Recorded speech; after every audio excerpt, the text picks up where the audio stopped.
What is going on, guys? Welcome back to the channel. Welcome back to another video. And as you guys know, I have a 2011 E92 M3, except this one is not just a regular M3. This specific 2011 E92 M3 has a specific paint coat on it, and it's actually frozen gray. There was only a little over 200 of these cars made with this color, and only 30 of them made it to the United States. Not only that, this specific one was actually spec'd out with the competition package, which was actually a very rare package that you saw on these cars back in the day. That now leads us to the main question that everybody keeps on asking me. Why do I modify such a rare car, and why don't I just leave it alone and keep it stock? Because I'm sure I could garage keep this car with the specs on it, and I could make a bunch of money because I truly believe that these cars are going to be collector cars in the future. But to say it simple, I can't.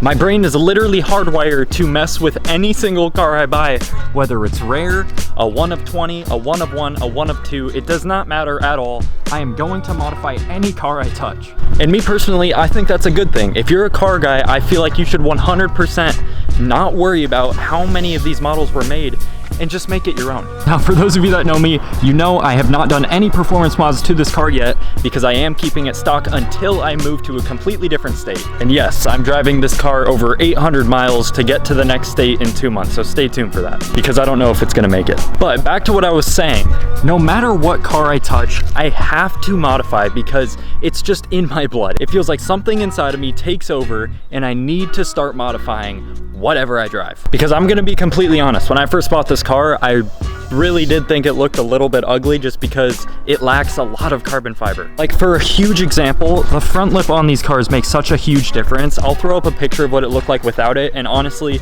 it didn't look great. And not only that, I just think all of the carbon fiber that I've put on the car makes the car look 20 times better. But this is kind of how I picture it.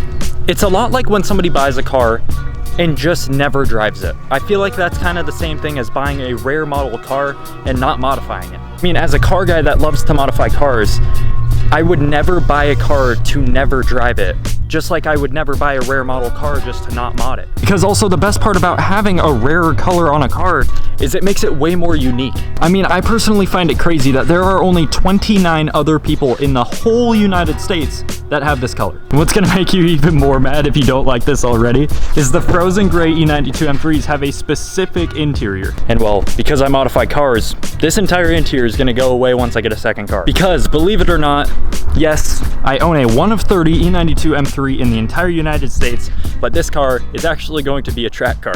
I mean, just tell me that would not be awesome, seeing a 1 of 30 E92 M3 on a track while you're just out on a track day.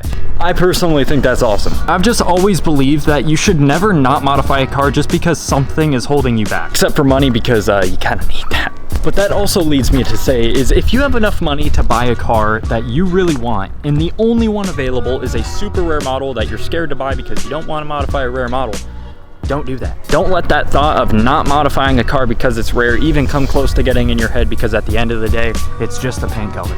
And if you made it this far in the video, I'm gonna go ahead and leak something to you right now. I'm actually going to change the color of this car very soon because I don't like that it's gray. And that's gonna make everyone even more mad when they find out that I am going to be wrapping over the rare color that are only on 30 of the cars in the United States.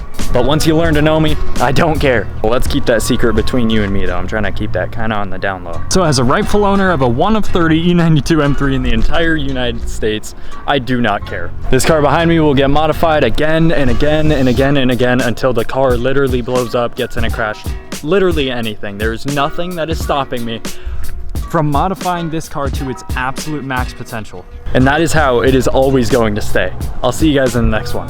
Love you guys.